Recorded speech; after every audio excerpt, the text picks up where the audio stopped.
पुण्यात्माओं, इस काल भगवान ने, इस ज्योति निरंजन ने, जो ब्रह्मा विष्णु महेश का पिताजी है, इसने सभी प्राणियों को मिसगाइड किया हुआ है, भ्रमित कर रखा है।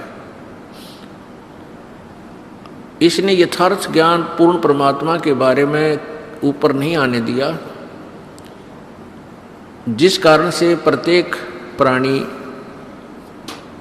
इस काल के जाल को ही अपना अंतिम डेरा मान चुका है, अंतिम स्थान मान चुका है, और जन्म और मृत्यु के प्रोसीजर को फाइनल मान चुका है कि ये तो ऐसा ही चलेगा, ऐसा ही होता है, सभी के साथ हो रहा है। अब परमात्मा के उस यथार्थ ज्ञान में और वेदों और पवित्र गीता जी, पवित्र वेदों पुराणों में वही ज्ञान प्राप्त हुआ आज जो परमेश्वर ने 600 वर्ष पहले अपनी अमृतवाणी में बताया था, उस सच्चिदानंद घन की वाणी में बताया था। तो पुण्यात्माओं, सौभाग्य है आपका जन्म इस पिछली पीढ़ी में है। दुर्भाग्य है उन प्राणियों का जो अब जन्म भी इस पिछली पीढ़ी में मानव शरीर है, लेकिन वो परमात्मा को पहचान नहीं रहे, परमात्मा की शरण ग्रहण नहीं कर रहे। उनका मानव शरीर भी ठीक पीक टाइम में है, लेकिन दुर्भाग्य है उन लोगों का। परमात्मा कबीर जी हमें आकर के क्या बताते थे? राम नाम रटते रहो, राम नाम रटते रहो, जब तक घट में प्राणी, कदे तो दीन दयाल के बनक पड़ेगी कानो। कबीर लूट सको तो लूटियो, राम नाम की लूटे, पीछे फिर पछताओगे, प्राण जाएंगे छूट। नहीं भरोसा देह का, विनस जावे छन माही, श्वास उश्वास में नाम जपो हो, और यतन कछु नाही। कबीर श्वास उश्वास में नाम जपो, व्यर्था श्वास मत खो, न जाने इसे श्वास को हो, आवण हो के न हो। वो पृथ्वीपति चकवे गए, जिनके चक्र चलंत, रावण सरीखे कौन गिने, ऐसे गए अनंत। सर्व सोने की लंका होती, रावण से रणधीरम, एक पलक में राज बिराजी, वो जम के पड़े जंजीरम। मन तू सुख के सागर बस रे, भाई और न ऐसा यस रे। मन तू सुख के सागर बस रे, भाई और न ऐसा यस रे।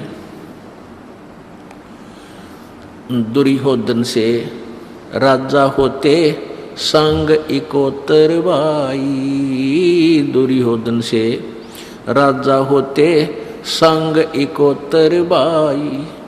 11 अक्षौणी संग चले थी, वो देही गीद ना खाई। मन तू सुख के सागर बस रे, भाई और न ऐसा यस रे। मन तू सुख के सागर बस रे, भाई और न ऐसा यस रे। 60,000 सगड़ के होते, कपिल मुनीश्वर खाए। 60,000 सगड़ के होते, कपिल मुनीश्वर खाए। एक सपुत्र उत्तान पात का, वो परमात्म पद पाए। मन तू सुख के सागर बस रे, भाई और न ऐसा यस रे। मन तू सुख के सागर बस रे, भाई और न ऐसा यस रे। काशीपुरी कबीरा होते ताही लखोरे बाई। काशीपुरी कबीरा होते ताही लखोरे बाई। के सो से बन जा रे जिस कह 9 लख बालद आई। मन तू सुख के सागर बसरे भाई और न ऐसा यस रे। मन तू सुख के सागर बसरे भाई और न ऐसा यस रे। परमपिता परमात्मा कबीर जी स्वयं आकर के अपनी महिमा आप ही बताया करते हैं, क्योंकि अपने द्वारा रची हुई सृष्टि को परमात्मा ही बता सकता है। जैसे पिता के जन्म को दादाजी ही बता सकते हैं, संतान पोते पोतियों की जितनी भी जो जनरेशन है उसके विषय में दादाजी बता सकते हैं। ऐसे ही जिस परमेश्वर ने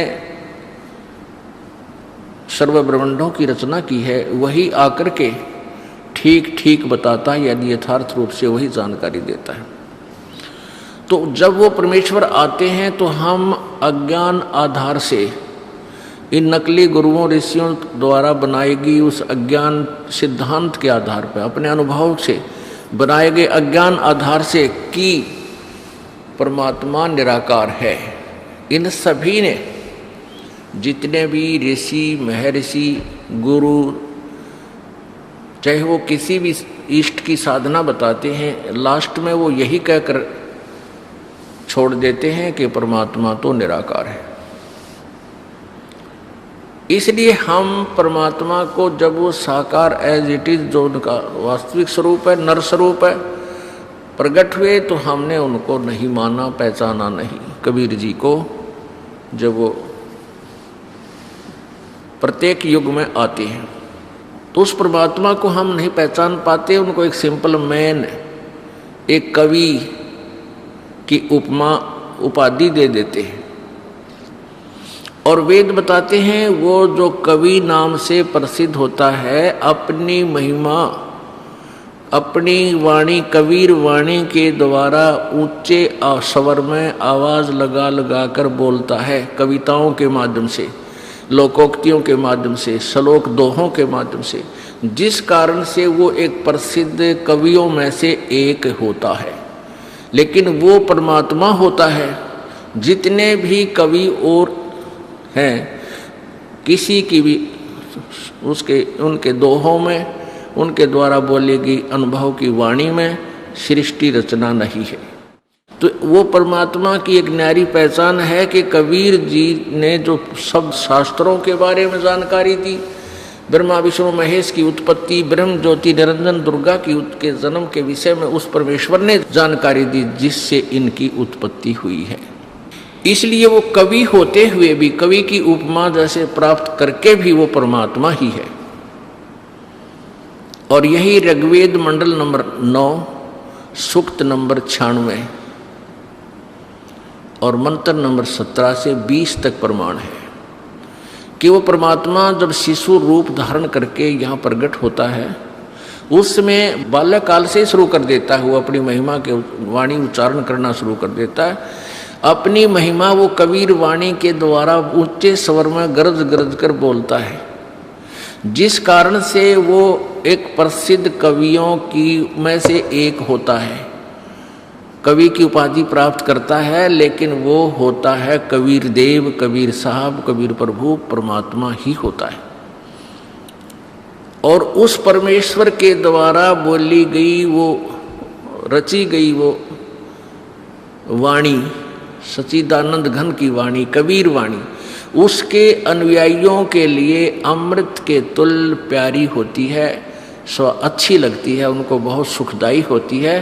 परमात्मा की वाणी उनको बहुत आनंद देती है। और वो परमात्मा तीसरे धाम में रहता है।